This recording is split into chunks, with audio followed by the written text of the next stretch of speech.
product is designed with 4 themes corresponding. The first, soft mode. The second is in classic mode. The third, smart mode. The fourth, sports mode. It is possible to set kilometers and miles, tire pressure, etc.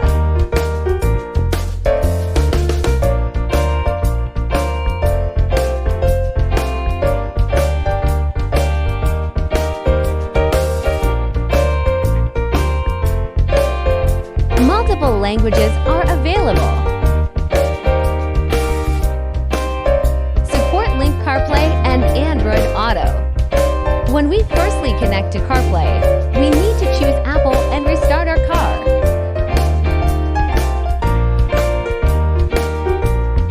After the startup is successful, connect to the 66,668,888 Wi-Fi and the Bluetooth at the beginning of SDQ.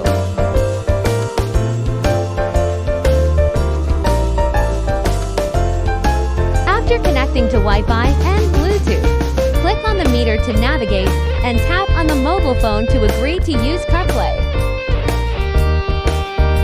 Connect to the Carplay interface. Use the Carplay map navigation function.